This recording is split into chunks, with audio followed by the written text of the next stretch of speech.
തെരഞ്ഞെടുപ്പിൽ തോറ്റു കഴിഞ്ഞാൽ ആ തോറ്റതിൻ്റെ യഥാർത്ഥ കാരണങ്ങൾ കണ്ടുപിടിച്ച് നടപടിയെടുക്കുന്നതിന് പകരം കുരുടൻ ആനയെ കണ്ട പോലെയാണ് CPM നേതാക്കന്മാരുടെ സ്ഥിതി.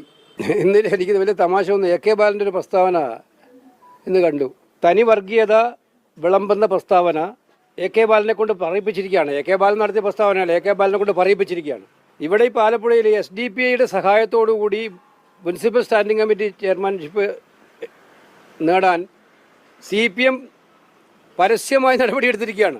അവരാണ് തിരിച്ചു പറയുന്നത് കോൺഗ്രസ് വന്നാൽ UDF വന്നാൽ ജമാഅത്തെ ഇസ്ലാമി ആയിരിക്കും ആഭ്യന്തരമന്ത്രി. നിങ്ങൾ ആലോചിച്ചോടുന്ന വിരോധാഭാസം എന്ത് പച്ച വർഗീയതയാണ്. കോൺഗ്രസ് വർഗീയ ശക്തികളുമായി യാതൊരു മുന്നണി ഉണ്ടാക്കാൻ ശ്രമിച്ചിട്ടില്ല, അങ്ങനെ ശ്രമിക്കുന്ന പ്രശ്നവുമില്ല. ഞങ്ങളുടെ നിലപാട് വളരെ ക്ലിയറാണ് അക്കാര്യത്തിൽ. മറ്റത്തുണ്ടായപ്പോൾ നിലപാട് വളരെ ക്ലിയറായിട്ട് നമ്മൾ പറഞ്ഞിട്ടുണ്ട്. ഇത് വളരെ വ്യക്തമാണ്, നമുക്ക് മനസ്സിലാക്കാൻ സാധിക്കും. LDF മലക്കം മറിഞ്ഞുകൊണ്ടിരിക്കുകയാണ്. എന്നിട്ട് അവർ ഉന്നയിക്കുന്ന കാര്യമാണെങ്കിൽ കേരളീയ സമൂഹത്തിൽ വർഗീയതയുടെ വിഷം വിളമ്പാൻ വേണ്ടി മാത്രമാണ്. മുഖ്യമന്ത്രി പിണറായി വിജയനാണ് അതിനകത്ത് നിലപാടെടുക്കേണ്ടത്.